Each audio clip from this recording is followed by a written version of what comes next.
exhaust pit. What do you think?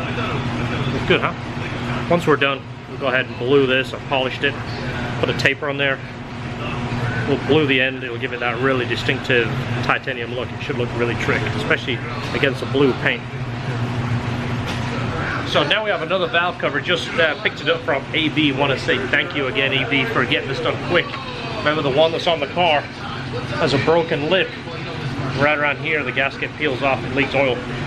So this is another one that's done. Look at that. I want to show you that. Most powder coaters powder coat this whole seal, so when you're putting the cap on, running back and forth, that will sometimes come loose and you'll get powder coat in the engine. Those guys tape that. It's beautiful.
So this has been a long build, not that long actually.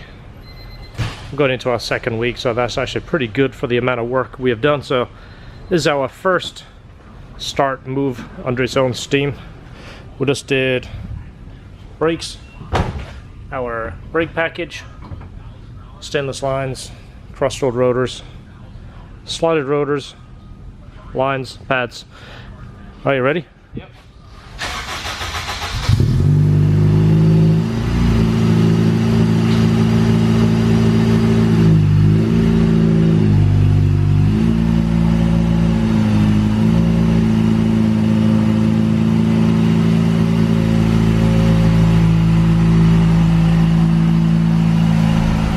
Okay, so right now we're pumping out the old gas.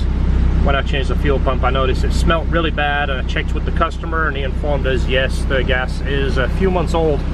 And when you're supercharging and running 93 octane, you want to make sure the gas is as fresh as you can get. Make sure the octane rating is correct. So we're going to pump it out, get it down to about 1/8 of a tank, and go to Shell, go get some fresh 93, then we can start tuning.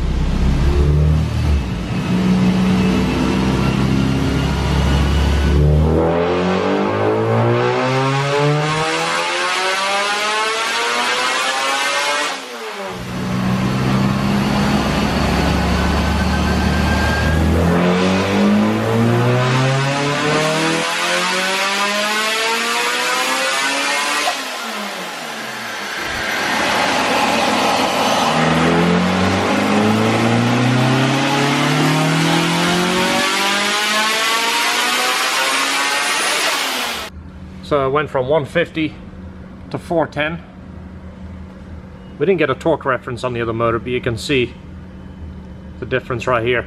If you click on where the B16 made its max power, it's right about here, 149, about 312 on our K20. And again, that's pretty efficient setup. We dropped the compression to 10.5 with force pistons just to make it a little bit safer.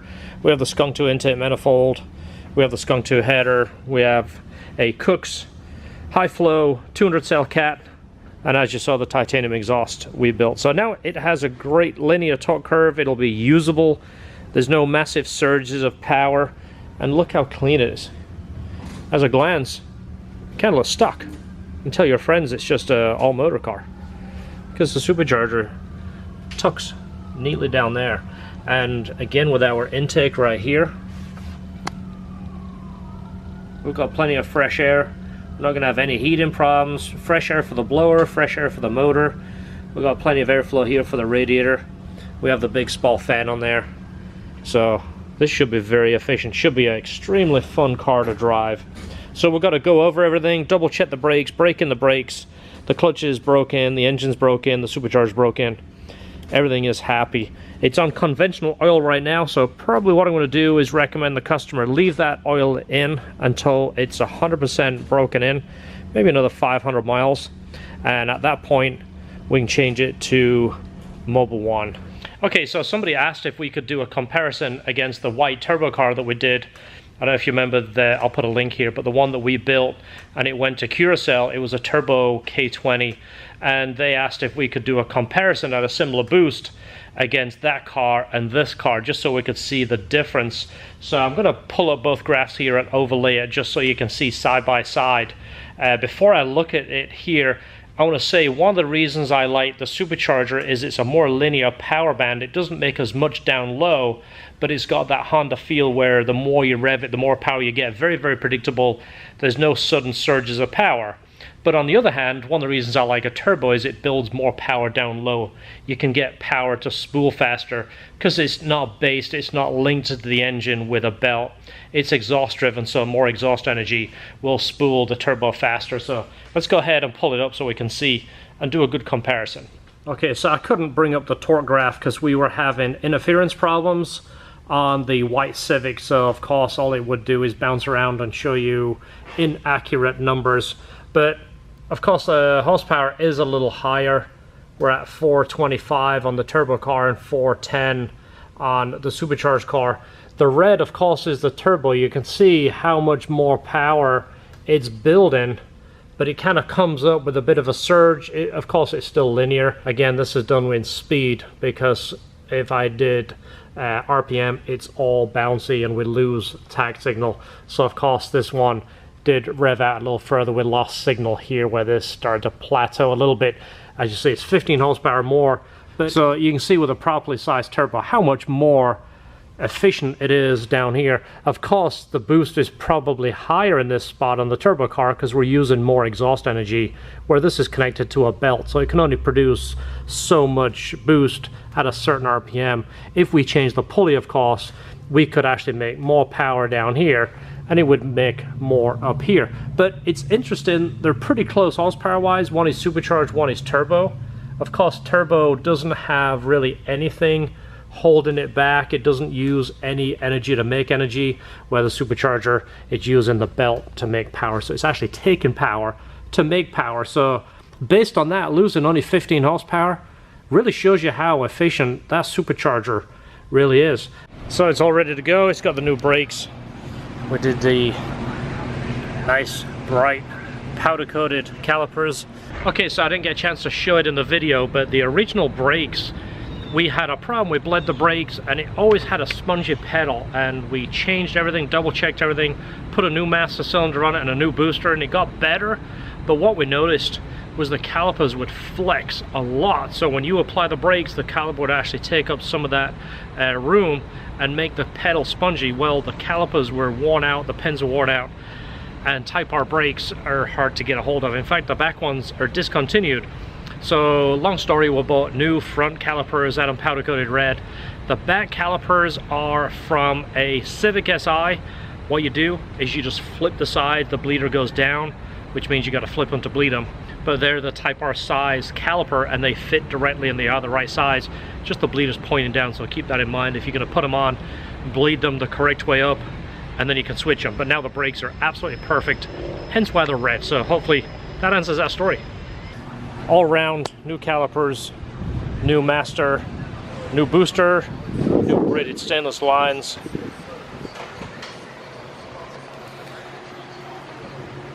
Looks pretty trig now. Let me show you the engine again. So this is our engine bay. A few of the little things we did was the powder coated black valve cover, just because it looks a little different and clean, and the black on black looks pretty good. We did the Skunk 2 composite rail, did obviously a return system. It's got the Skunk 2 ultra manifold. We did the titanium upper and lower radiator hoses. It's got the Hasport mounts. We did the custom radiator. We built our radiator so the inlet and outlet is exactly where we want it. And of course the Kraftwerk supercharger, this is a C3892. It's the bigger blower, running about 13 pounds of boost, makes 410 on 93, and we're somewhat conservative on our tune. I know we could add a little bit of time and make a little bit more power, but we don't really need any more power and we don't want to compromise reliability. And of course it's got the EG rack, it's got the EKK2 mounts. As I showed you before, the shifter fits under the plastic, which is what I like. I don't like them sticking up, and I don't like this boot removed. So see how nice and positive it is. Showed you the video on this where we replaced the bushing. The bushing usually wears out, so replacing the bushing with an aluminum one, cleaning and greasing it, it tightens that up and makes such the difference.